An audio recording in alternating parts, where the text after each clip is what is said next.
নামটো কি? মোহাম্মদ হজৰত আলী। তুমি যে ভাল কাম বুজিলো দেই।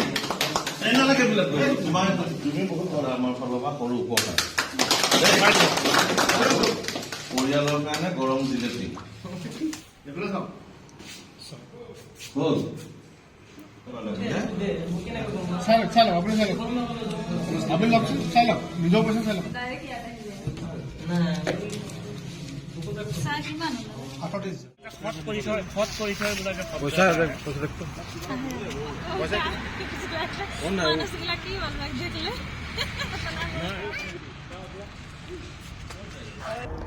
মই মানে আহি আছিলোঁ, আহি থাকোঁতে মানে বাইদেউজনী ক'লে যে নীলপুৰ যাবা নেকি? তো মই ক'লোঁ যে বাইদেউ নীলপুৰ যাব আপুনি? তো লৈ যাম।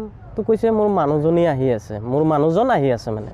মই কৈছোঁ আপুনি তেনেহ'লে মানুহজন যদি আহি আছে তেনেহ'লে অলপ থিয় হওক, আপোনাৰ মানুহজন আহি চাগে আপোনাক লৈ যাব, আপুনি অলপ থিয় হওক। তাৰপিছত মইতো গুচি আহিলোঁ। পিছফালে মানুহজনীৰ যে বেগটো থৈ দিছে, পাৰ্চ মানে মাইকী মানুহৰ পাৰ্চ বেগবিলাক, তো সেইটো মই গম পোৱা নাই। তো মই আহি পেলাই পুলিচ পইণ্ট পাওঁ হৈছোঁ আৰু। তাৰপিছত আৰু এটা মাইকী মানুহ ক'লে যে মানে ছিংগল ডিলাৰ। তাৰপিছত ৰখি কৈছে, বাইদেউজনী কৈছে যে তোমাৰ পিছফালে পাৰ্চ এখন কোনে থ'লে? মইতো চিন্তা কৰিলোঁ যে পাৰ্চখন কোনে থ'বনো, পাৰ্চটো মইতো এইখিনি জেগাত মানুহ উঠোৱা নাই। মই চিন্তা কৰি আছোঁ যে বাইদেউজনী ক'লে চোৱাচোন মোবাইল চোবাইল থাকিব পাৰে। বাইদেউজনীক ক'লোঁ মই নোখোলোঁ, আপুনি খুলি চাওক। তো খুলি চাইছে বাইদেউজনী, চেইনটো খোলাৰ লগে লগে টকাও চালোঁ বহুত, 500 টকীয়া একদম মানে 40-50 হাজাৰমান টকা তেনেকৈ থুলমূল টকা মানে হ'ব পাৰে, এনেকুৱা এটা আইডিয়া পালোঁ।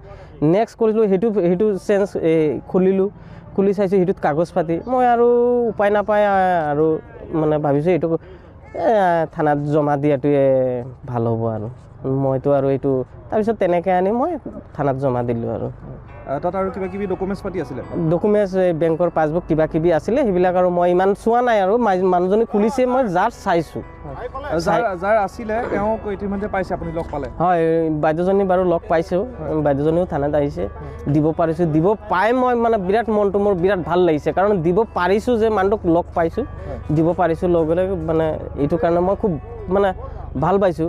এইটো চবৰে এটা হেৰি হৈ এটা পইচা এটা তাৰ এটা বহুত কষ্ট কৰা টকাটো, এইটো বা কিবা বস্তু মোবাইল এটা হওক বা কিবা বজাৰ কৰিছে, এইবিলাক বস্তু পালে মানে পৰাপক্ষ মানুহ বিচাৰি মানে ঘূৰাই দিব লাগে মোৰ মতে। আৰু আপোনাৰ নামটো কি? মোহাম্মদ হজৰত আলী। আপোনাৰ ঘৰ ক'ত? মোৰ ঘাটৰ ৰোডে, গোৱালতলী গাঁৱৰ নাম। হয়। কিমান দিন হ'ল আপুনি টমটম চলাই থকা? হ'ল আজি মোৰ এই 4 বছৰ। 4 বছৰ? 4 বছৰ হৈছে। মই গৈছিলোঁ বেংকত, বেংকৰ পৰা মানে কাম হোৱা নাছিলে বেংকত। আজি কামটো কৰি বেংকৰ পৰা মই ওলাই আহি আকৌ ATM-টো এক্টিভ কৰি আৰু ATM-ৰ পৰা লগে মানে পইচা উঠালোঁ। পইচা 38,000। আকৌ লৈ আহি মই ৰখি আছোঁ, মানে আহিম বুলি ক'লে ৰখিলোঁ নাহে। তেতিয়া মই ক'লোঁ যে গুচি যাম নেকি টমটমত বুলি ক'লোঁ। টমটমত মানে উঠা নাই, মানে ল'ৰাটো উঠি গৈছে, মই টমটম তাতো ৰখাই দিছোঁ যাম বুলি, ইও ক'লে যাম বুলি। আকৌ ই কৈছে আহি আছোঁ তাতে থাক বুলি ক'লে। আকৌ ৰখিছোঁ তাত, এই দাদাজন ক'লে যে আহি তোমাৰ মানুহজন আহি আছে যদি বাইকতে গুচি যাব বুলি ক'লে। হ'ব বুলি ক'লোঁ। পাছত মই মানি পাছটো তাতে থৈ দিলোঁ। তাতে থৈ দিয়াৰ কাৰণে ময়ো পাহৰি গ'লোঁ, এই ল'ৰাটো বহি আছিলে তাতে টমটমত উঠি। আকৌ ইয়াক নমাই পাহৰিয়ে গ'লোঁ, লৈ গুচি গ'ল দাদাজন। পাছত থানাত আহি জনালে মানি পাছ এটা পাইছোঁ বুলি। সেইকাৰণে আমি আকৌ ইফালে ঘূৰি আছোঁ গোটেই বিচাৰি টমটমক সুধি।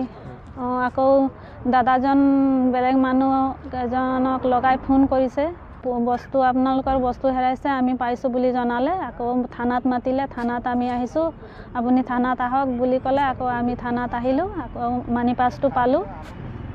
ধন্যবাদ জনাইছোঁ আৰু টমটম হজৰত আলী, টমটম দাদাজনৰ নাম আছে হজৰত আলী। তেওঁ মানি পাছখন পালে আৰু পাই মানে থানাত জনালে।